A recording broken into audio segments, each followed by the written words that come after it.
Today we're lucky to have our Franklin County Coroner here, Dr. Anahi Ortiz. She was born in New York and attended medical school there as well. She then decided to focus on pediatrics for her residency in Manhattan. After residency, her career was focused on providing care to the underserved communities of New York City, and eventually came to Columbus, Ohio, moving here in 1996. Dr. Ortiz became our coroner in 2014 and is currently on the Franklin County Suicide Work Group, which is looking at suicide in Franklin County and attempting to decrease the rate of suicide here. Many of you may not know that the death rate in America, which is the number of deaths per thousand, has been declining for several years. Advances in medicine, people living longer, people visiting David Zid, whatever, our mortality rate has been declining until last year. For the first year in a long time, it turned back up, and it turned back up for one reason. It's not cancer, it's not suicide. I'm hearing people say it, it's our overdoses from drugs. And it's becoming a big deal. And Dr. Ortiz, in March of 2015, instituted the Franklin County Drug Overdose Initiative. This group meets monthly to look at the rising rate of drug use and deaths in Franklin County and how we can intervene. So hopefully her task force can reverse this terrible trend. Before I call Dr. Ortiz up, I wanted to tell you about one of her special cases that I thought was really cool. She was trying to solve the mystery of the 3 smiling corpses. One day, a detective went into her office and asked if she would find the cause of death of these 3 smiling corpses. She, of course, that being her job, went to the first person, and she said, well, this is Cletus, and he died of shock after winning $20 million in the lottery. She then moved on to the second body and said, this is Bo. He died after having a good time with Trudy May. And finally, she moved on to the third smiling corpse and said, this is Roscoe. He died after being struck by lightning. And the detective says, why in the heck was this fool smiling? And she said, well, he thought he was having his picture taken. All right, I tried. Yeah, sorry. Help me welcome Dr. Anahi Ortiz to Columbus Rotary.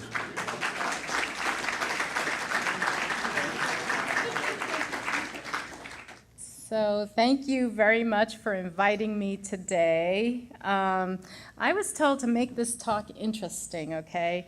Not the usual boring, talking about your agency. So I'm going to warn you, I have about 3 pictures that some people might find disturbing, but we don't, I'm going to start talking a little bit about the history involved with coroners, and then move on to what we do here in the States and what we do specifically in Franklin County. And then at the end is where I'll go over maybe a couple of cases for you to see.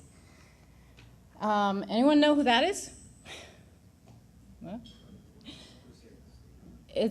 he was a crusader.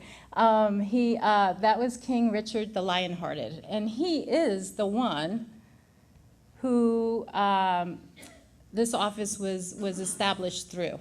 So he's the one that really finally, established the office formally of the coroner in around 1194.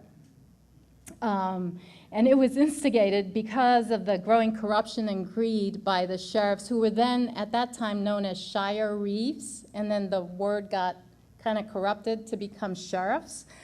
They took care of pretty much everything during that period of time, including collecting taxes. I mean, it was all bungled up together, keeping the law, collecting taxes, and there was a lot of greed and corruption involved, right? And Richard the Lionhearted was very much involved in the Crusades and warfare, and that was his passion. And he, when you look back in the history books, he rarely set foot in England, believe it or not. He was out around the world warring, basically, and he needed money for that. And he started realizing he was falling short, and it was because of this corruption going on. So he established a system of coroners, of crowners is what they were called.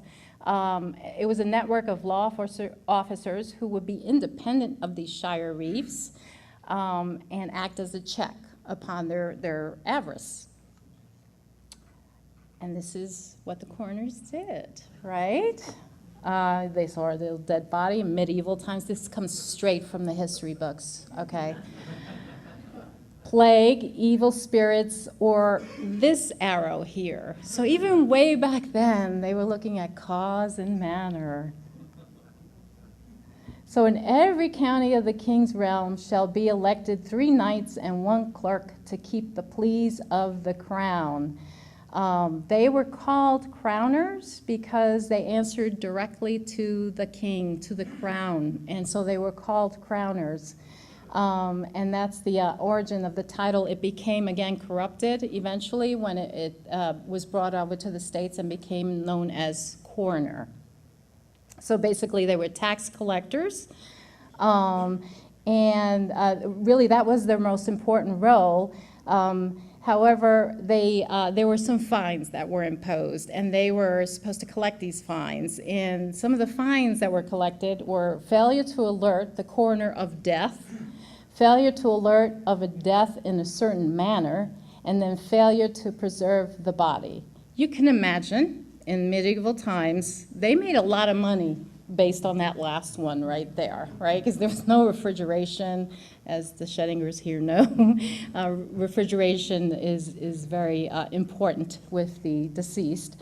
So they made quite a bit of money with that last one. The coroners was brought over by the system was brought over to the United States by the Pilgrims. Each state develops its own system, so you can have medical examiner system or a coroner system. Here in Ohio, we have a coroner system, and the coroner is elected.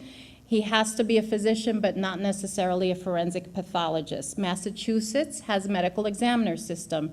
The medical examiner is a forensic pathologist, runs the whole state in terms of their pathologists, and he is appointed by the governor. Illinois, which is right next to us, has a coroner system. However, within Illinois, they have Chicago, and Chicago is a medical examiner system, so they got it changed. Illinois has coroners that do not have to be physicians. And so I've been on the phone with a couple of them from Illinois in the past, and I had one who was a neurosurgeon, and he was a physician. However, the other one was actually a funeral director. And he was telling me about coroners in smaller areas of Illinois that were people who fixed appliances, appliance repair people. So there's a wide range throughout the United States of the systems involved. This is our building. We're on the corner of King and Cannon, and you can't miss it because we are right smack dab in that construction horror. There's orange barrels and signs, and we will be moving in 2020 to a site on Frank Road, which will be a lot bigger. It's about over 30,000 square feet more than what we have now. So what do? Basically, we are ruled by ORC, Ohio Revised Code 313. It goes from like .1 to .22, .01 to .22, and each one of those subdivisions, subsections really guides us, mandates us to do certain things. Basically, the yellow is kind of a synopsis. Basically, we are notified and have to investigate all homicides, suicides, accidents, and under accidents are overdoses. Deaths of children under 2, deaths of the developmentally disabled, and deaths of prisoners. Now, there are situations when that may be our jurisdiction. For example, a child under 2.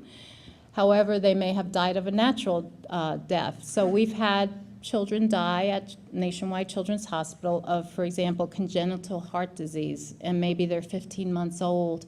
Well, we won't accept that jurisdiction. We won't accept that case because it's a natural death, and we don't necessarily have to autopsy that sort of case. So in our agency, we have the coroner, which is myself, 5 forensic pathologists, soon to be 6. Actually, right now we have 3, and soon to be 6, hopefully by the end of November. 10 medical death investigators, 5 morgue techs, 5 toxicologists, 5 case secretaries. This sounds like that Christmas in a pear tree.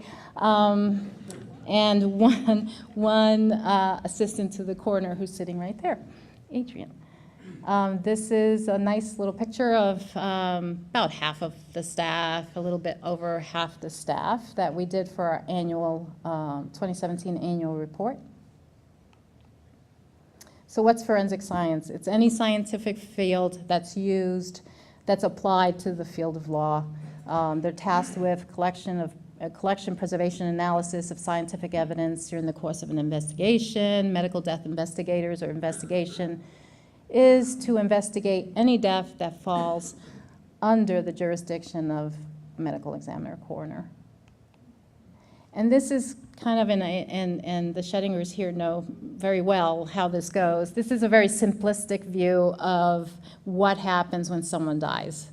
There's a pronouncement of death, usually by the fire department. However, if the death occurred in the hospital, it could be either a nurse or a chaplain that calls us. And then the fire department, EMS, releases to the police department, who then go on to report it to us. And we either take jurisdiction or we don't. If we decline jurisdiction, the decedent goes to a funeral home, usually directly. Now, there are stipulations there because you have to have someone sign that death certificate, basically. If it's our jurisdiction, we have to sign, it would have to come to us. If it is not, your physician or your physician's partner would be the one signing the death certificate. So the stipulation here is that at times we have situations where the physicians will refuse. And you guys know very well that situation. And when they refuse, the only one left to certify a death is the coroner's office. And so then it's called into us. When jurisdiction is accepted, we have to decide to either go to the scene or not go to the scene.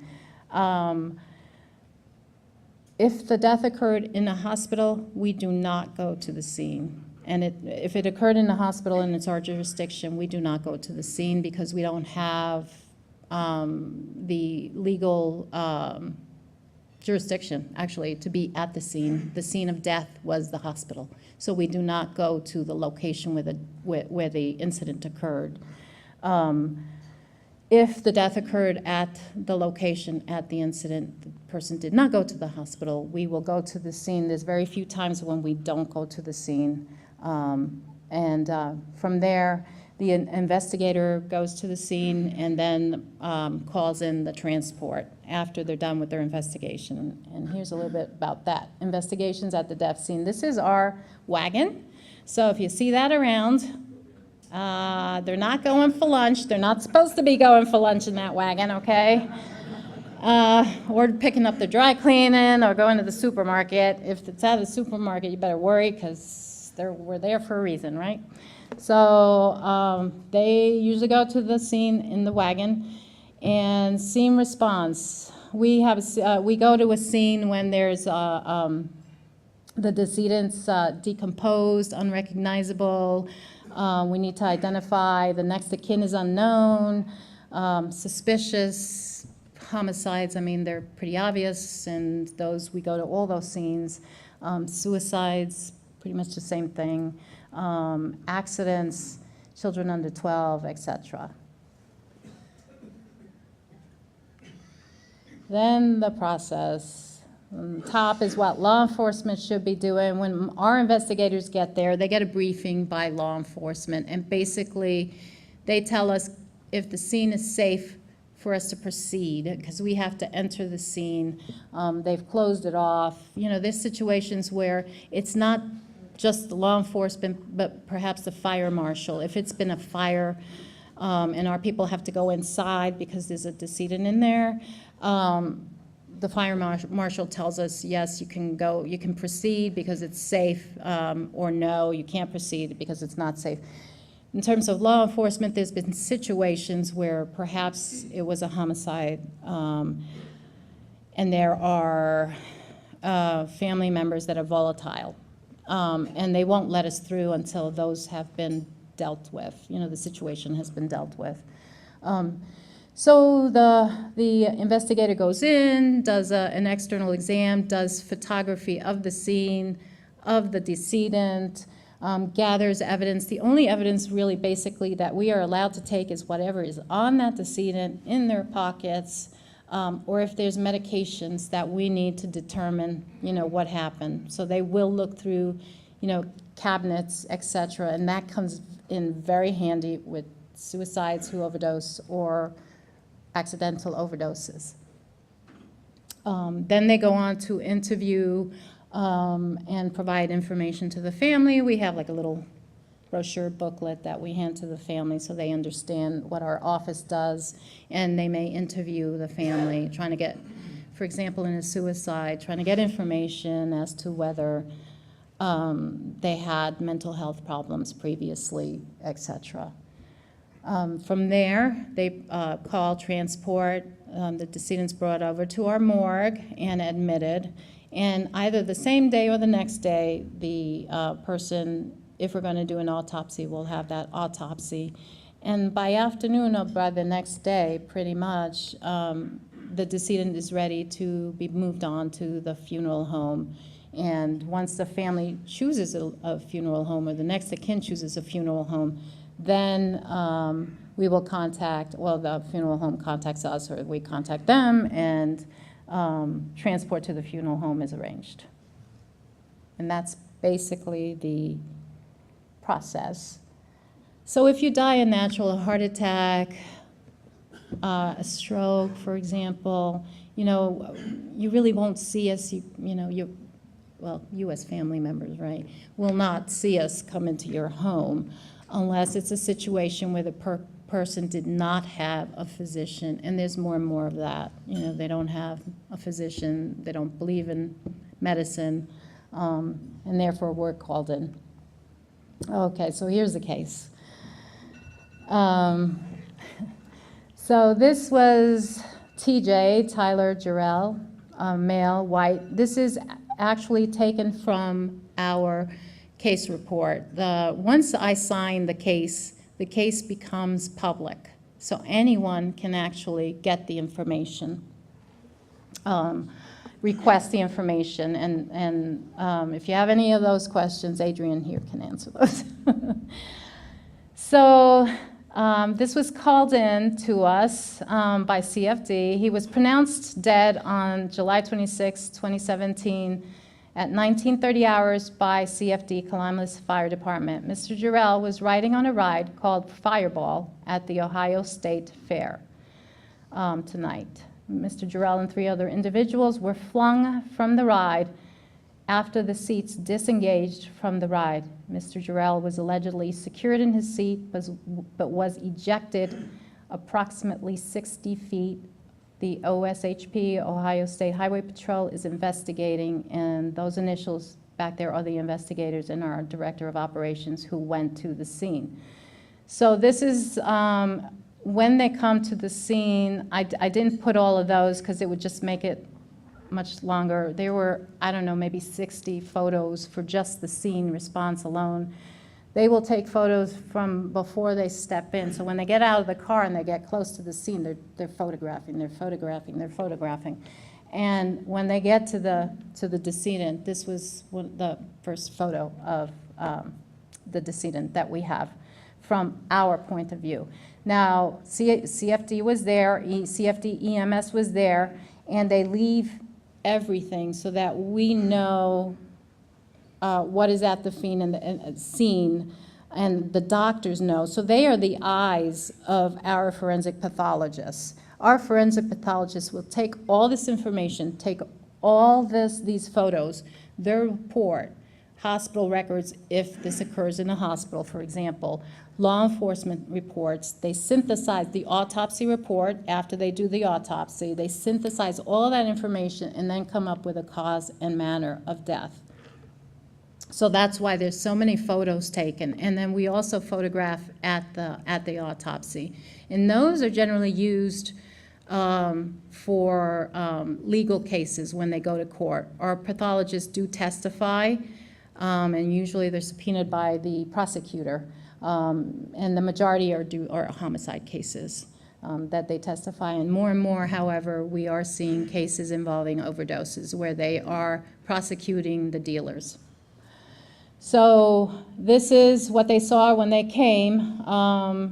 CFD had been there. They had tried to do some life-saving measures, which were unsuccessful, as we all know. I did not give you any more of those photographs that came after, because they do have to take the sheet off and photograph without the sheet on. Then they photographed the ride. This is the ride. I don't know how well you can see this, but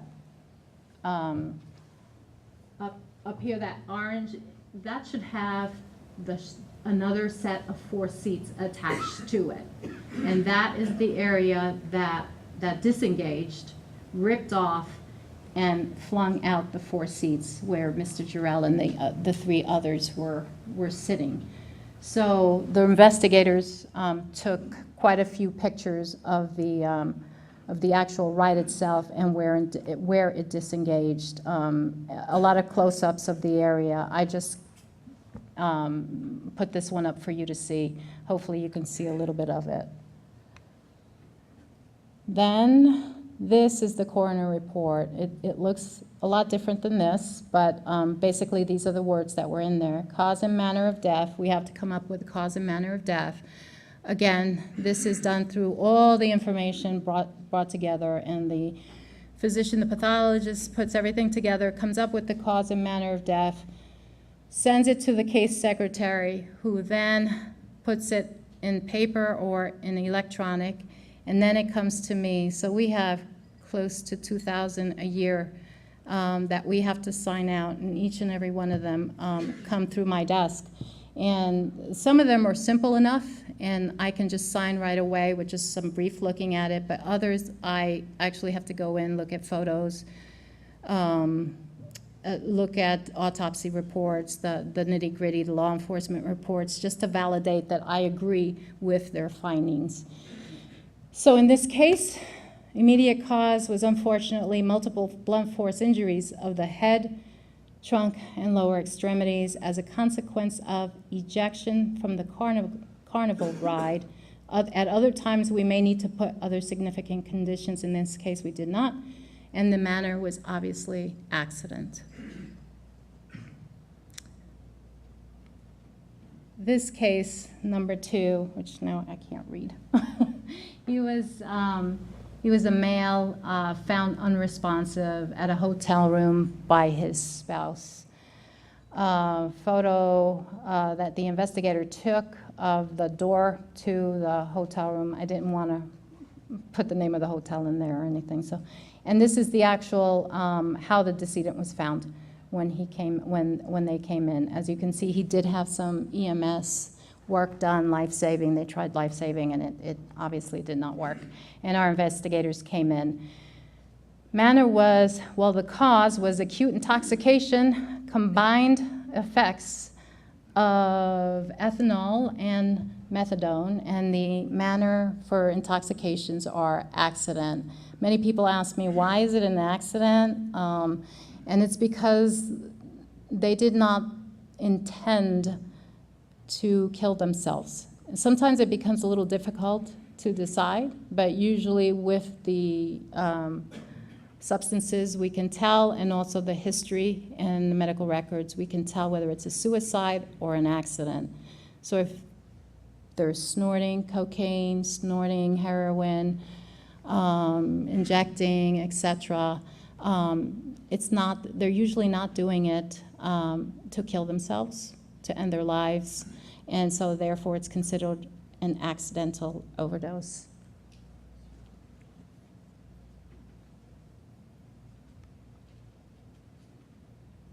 Oh, that was some of the stuff. So what do we also? We also are a part of your mass fatality plans. I don't know how many of you will have agencies involved in mass fatality, but in case of a mass fatality event, for example, like the Las Vegas, right? That becomes a function of the emergency management agency and the Franklin County Coroner's Office, along with law enforcement. The coroners in Las Vegas and the funeral directors actually were really big in that recovery effort. We are called in after the rescue efforts. After rescue is finished and done with, they call in the coroner's office and the funeral directors, etc. We're involved in the opiate crisis in terms of the different committees that I sit on. I have our investigators are involved with the HIDA program, High Intensity Drug Trafficking Agency. They have a hotspot map, and every time they go to what looks very well like an intoxication, they will plug it into this map, and it just gives you a wealth of information for law enforcement and others who are looking to see the areas that these are occurring in and why. Statistics, we're a reservoir of a great number of local statistics, Franklin County only. Education, we have medical students, we have pathology residents that rotate through there. We have forensic science majors, we have forensic toxicology folks that go through, and we have a lot of shadowing that occurs.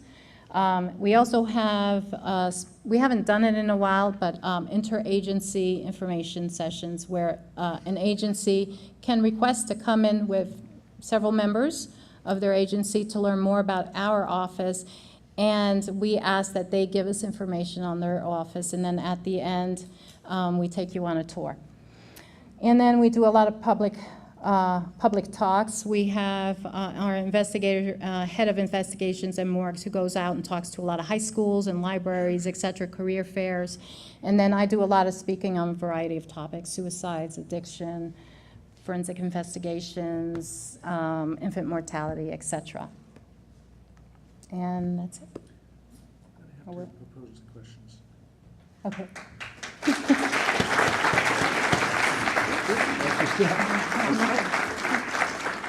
Dr. Ortiz, thank you for both speaking today and for serving as our Franklin County Coroner for a important and challenging job, as you well described, especially in some of those cases. With that, be the inspiration. Thank you for joining Rotary Day. Adjourned.